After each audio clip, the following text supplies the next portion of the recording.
तो recently Nigeria के एक पॉपुलर डिफेंस सोर्स ने ट्विटर पे ये पोस्ट किया कि उनके मिलिट्री भारत से लाइट कॉम्बैट हेलीकॉप्टर खरीद रहा है।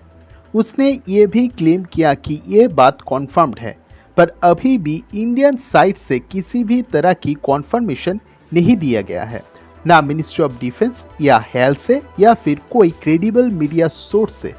तो अभी के लिए हम इसे सिर्फ एक र्यूमर मान के ही चलेंगे। अगर कुछ कॉन्फर्म है तो वो है कि हेल की तरफ से बताया गया कि 6 नाइजीरियन आर्मी एविएशन ऑफिसर्स को फेज 1 फ्लाइंग ट्रेनिंग के लिए फॉर्मली रोटरी विंग एकेडमी में इंडक्ट किया गया है। तो जब तक ना इंडियन साइड से कोई कॉन्फर्मेशन आए उसके लिए हमें वेट करना पड़ेगा। पर सवाल ये है कि नाइजीरिया को LCH की ज़रूरत क्यों पड़ेगा। नाइजीरिया का मेन कॉन्सर्न है काउंटर टेररिज्म को लेकर। बोको हराम टेररिस्ट ग्रुप ही उनके मेन एडवर्सरी है, कोई नेबरिंग नेशन नहीं। काउंटर टेररिज्म ऑपरेशन के लिए उन्हें एक न्यू प्लेटफॉर्म चाहिए।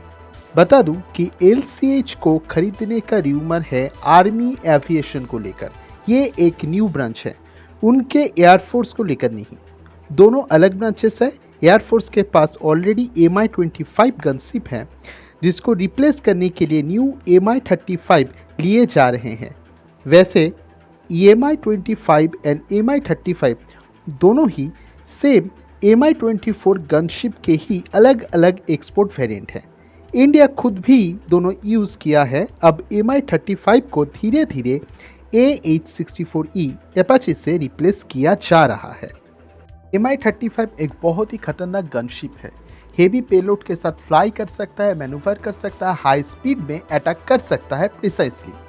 अगर ओपोनेंट के पास, एडवर्सरी के पास अगर sophisticated man portable air defence system ना हो, उस सिचुएशन में ये बैटलफील्ड को पूरी तरह से डोमिनेट करने में सक्षम है। नाइजीरिया भी अपने पुराने Mi-25 को धीरे धीरे न्यू Mi-35 ऑर्डर से रिप्लेस कर रहा है। इसके अलावा उनके पास यूटिलिटी रोल के लिए AW109 हेलीकॉप्टर्स भी है। यहीं पर ही सवाल आता है, जब ऑलरेडी उनके पास 2 पोटेंट प्लेटफॉर्म्स हैं, तब अलग से और एक थर्ड प्लेटफॉर्म की क्या ज़रूरत। तो पहले ही बताया गया है कि खरीदने की बात कॉन्फर्म नहीं है, पर अगर फिर भी एनालाइज करें तो देखेंगे कि नाइजीरिया एक ग्रेव सिचुएशन में फंसा हुआ है। नाइजीरिया के जो दोनों प्लेटफॉर्म है, इनमें से एक AW109 यूटिलिटी रोल के लिए है एंड ये एक कॉस्टली प्लेटफॉर्म है, और दूसरा जो रोल है जो वो फाइनेंशियली अफोर्ड कर सकता है कंपैरेटिवली लार्जर नंबर पे, वो Mi-35 एक रशियन ओरिजिन प्लेटफॉर्म है, जिसके वजह से उसके ऊपर काटसा आने का एक बहुत बड़ा खतरा है। तो ऑब्वियसली नाइजीरिया उससे बचने के लिए कोई दूसरा रास्ता, ऑल्टरनेटिव को ढूंढने की कोशिश करेगा, और उसका लक्ष्य होगा कि कोई ऐसा प्लेटफॉर्म उसे मिले जिससे ना ही वो कैटसा की खतरा हो और वो फाइनेंशियली भी उसे अफोर्ड भी कर सके और ये प्लेटफॉर्म कैपेबल भी हो। और लाइट कॉम्बैट हेलीकॉप्टर से बेटर ऑल्टरनेटिव नाइजीरिया को और कहाँ मिलेगा।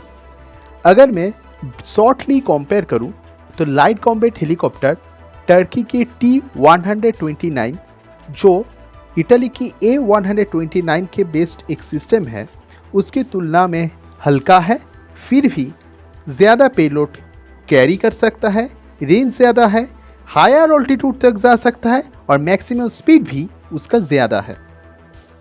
T-129 की एग्जाम्पल इसलिए लिया गया क्योंकि लाइट कैटेगरी में ये एक बहुत ही सोफिस्टिकेटेड प्लेटफॉर्म है। तो अब समझ ही गए होंगे कि लाइट कॉम्बैट हेलीकॉप्टर इटसेल्फ ये कितना सोफिस्टिकेटेड होगा। लाइट कॉम्बैट हेलीकॉप्टर को आप air to air missile, rockets या तक कि anti tank guided missile, customer की विश के अनुसार आप अलग अलग वेपन से इंटीग्रेट कर सकते हो। अब नाइजीरिया के आर्मी एविएशन एक न्यू ब्रांच है। हो सकता है कि वो लोगों ने एक डिफरेंट रिक्वायरमेंट की चलते हुए एक डिफरेंट प्लेटफॉर्म की मांग कर रहे हैं। इसीलिए हो सकता है कि Mi-35 जो उनका एयरफोर्स यूज़ कर रहा है, उसकी वजह वो लोग एक ऑल्टरनेटिव प्लेटफॉर्म के लिए जा रहे हैं, या फिर काटसा भी एक बड़ा रीज़न हो सकता है, या फिर ये पूरी तरह से एक र्यूमर हो सकता है। जैसे कि मैंने कहा कि इंडियन साइड से ऑफिशियल कॉन्फर्मेशन पर ही हम श्योर हो सकते हैं। आशा है आने वाले दिनों में हमें पूरी तरह से कॉन्फर्मेशन न्यूज़ मिल जाएगा। जो भी हो, अगर ये र्यूमर भी है फिर भी इंडियन मेड वेपन्स के लिए एक बहुत बड़ा पॉजिटिव साइड भी है। तो चलो मिलते हैं और एक न्यू सब्जेक्ट के साथ, तब तक के लिए बाय।